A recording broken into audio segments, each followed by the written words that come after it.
과수를 키우든 채소를 키우든 하다못해 꽃을 키우든 건강하게 키우려면 양분, 즉 비료를 알아야 합니다. 우리가 건강하려면 충분한 영양 섭취인 것은 두말 나위 없습니다. 여기에서 비료란 꼭 화학 비료를 말하는 것이 아니라 식물에게 양분을 공급하는 유기질 비료이든 무기질 비료이든 모두 포함된 말입니다. 우리가 음식을 통해서 양분을 공급받듯이 식물은 비료를 통해서 양분을 공급받습니다. 그러니 사람이나 식물이나 말만 다르지 따지고 보면 그 원리는 같습니다. 우리의 영양소는 단백질, 지방, 탄수화물, 식물에게 필요한 영양소 하면 질소, 인산, 가리라고 하는 것은 누구나가 알고 있고 비료 공부를 하려치면 질소, 인산, 가리 각 영양소의 역할과 성질을 공부합니다. 물론 저도 그렇게 공부하였습니다. 이제 비료 공부를 조금 하니 이보다 더 먼저 알아야 하고 더 중요한 것이 있는 걸 알았습니다. 중요하다, 중요하지 않다. 답은 이 주관적에서 모두가 그렇게 느끼는 건 아니지만 아마 시청자분도 몇 가지는 동감하실 것입니다. 지금부터 그 얘기를 하려고 합니다. NPK보다 먼저 알아야 하는 것이다 보니 비료의 기초에 해당하겠죠. 이번 영상의 첫 단추는 여기에서 시작됩니다. 비료 영양분은 땅 속에서 이온화되어 작물이 흡수합니다. 아래의 영양소는 어느 작물, 아니 어느 식물에게나 필요한 가장 중요한 영양소들입니다. 삼요소, 다량요소, 미량요소, 식물에게 꼭 필요한 영양소는 모두 17개이니 아래에 있는 것은 그 일부라고 해야겠죠. 그런데 퇴비이든 유박이든 화학비료이든 그 속에 들어있던 이런 영양소들이 땅에서 그대로 흡수하지는 못합니다. 유기질 비료를 주든 무기질이라 하는 화학비료를 주든 그 속에 들어있는 질소 성분은 땅에 녹아서 1차로 암모니아 양이온으로 변하여 뿌리에서 흡수됩니다. 다음은 질산음이온으로 변하여 흡수되어집니다. 얕은 작물은 그 영양소가 땅 속의 수분에 의해 녹아 다시 이온으로 변해야 흡수되어집니다. 그럼 비료소 그 질소가 땅 속에 녹아 어떻게 화학적 변화를 일으켜 이온화되어질까? 다시 말해 무엇이 이들을 이온으로 만들까? 거기에 바로 미생물의 역할도 큽니다. 유기질 비료는 미생물의 활동이 있어야만 분해되고 무기질 비료도 그대로 물에 녹아 이온화되어 흡수되어지기도 하지만 거기도 미생물의 활동을 무시할 수 없습니다. 그럼 다른 영양소들은 어떤 이온으로 변하여 식물에게 흡수되어지는가? 바로 아래 표와 같습니다. 어떤 곳에서는 설탕을 준다, 미온을 준다. 하지만 그대로 뿌리에서 흡수되어지지 않습니다. 여기에서 한 가지 더.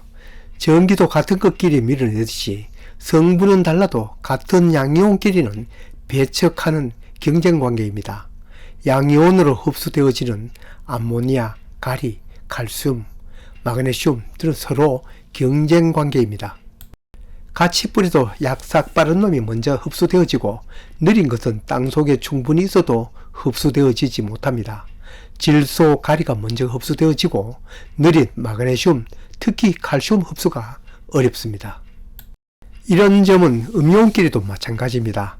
공교롭게도 다량 요소에는 음이온이 인산과 항뿐이니 다소 신경이 덜 쓰입니다. 어쩌면 농사는 농부가 짓는다고 하기보다 미생물이 짓는다고 해도 틀린 말은 아닙니다. 양분 공급도 필요하지만 미생물 공급도 함께 필요합니다. 미생물 수는 우리 눈에 보이는 생물 수보다 훨 많습니다. 그러니 미생물의 종류는 더 많습니다. 미생물을 연구하는 사람들도 그 일부만 안다고 생각하면 맞습니다. 우리는 이놈들을 두 부류로 나눕니다. 착한 놈, 나쁜 놈. 사실 이놈들이 그렇게 갈라져 있지 않습니다.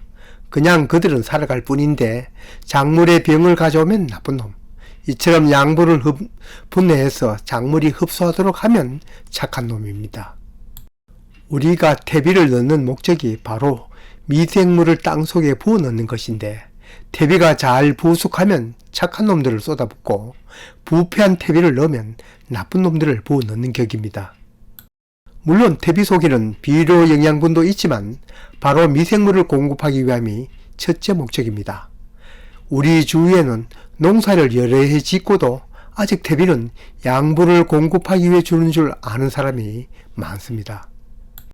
땅 속에서 미생물이 많다고 하여 언제나 비료, 즉 양분을 분해하는 것은 아닙니다. 이놈들도 살아있는 작은 생물이니 활동하기 좋은 온도가 있습니다. 이건 당연히 미생물마다 활동하는 온도가 다르겠지만 대체로 우리처럼 23도에서 25도 가장 활발하게 움직입니다. 지온이 15도 이하로 내려가면 활동이 위축되고 10도 이하로 내려가면 대체로 활동이 멈춥니다. 작물을 키울 때 기온만 생각하기 쉬우나 지온도 함께 검토되어야 합니다. 온대지방에 사는 사람들은 가을이 되면 겨울 준비가 필요합니다. 이건 우리만이 아니라 식물도 마찬가지입니다. 여러 해의 살이 식물들은 이걸 잘 알고 대처합니다. 가을이 되어 겨울이 닥쳐오면 우리가 겨울 양식 저장하듯이 뿌리의 양분을 저장합니다. 심지어 단풍이 들고 낙엽이 질 때 그 떨어지는 잎 속의 양분도 회수합니다. 대체로 약 반수가 회수되어진다고 하더군요. 제 과수 12 영상을 보신 분들은 이 얘기 여러 번 들으셨을 겁니다. 지금 흐드러지게 피는 이 매화도 작년 가을 뿌리에 저장해둔 양분입니다. 옛날 우리가 양식을 충분히 저장해 놓지 않으면 힘든 보릿고개를 넘기듯이 나무 또한 저장 양분이 충분치 못하면 부실난 꽃을 피우고 그건 부실난 열매로 이어집니다. 이건 가수 농사만 그런 것이 아니고 약초나 산나물도 똑같습니다. 심지어 묘목을 심는 경우도 알아야 할 상식입니다. 구덩이에 맞춘다고 큰 뿌리를 막 자르면 다음에 힘찬 신초를 올리지 못합니다. 군화에 발 맞추지 못하듯이 꼭 구덩이에 뿌리 맞추지 말고 뿌리에 구덩이를 맞추도록 해야 합니다. 묘목 농원에서 굴치할 때 잘라나간 것도 아까운데 주인장 또한 자르면 내년 신초 양분 부족합니다. 이건 가을에 심나 봄에 심나 똑같습니다.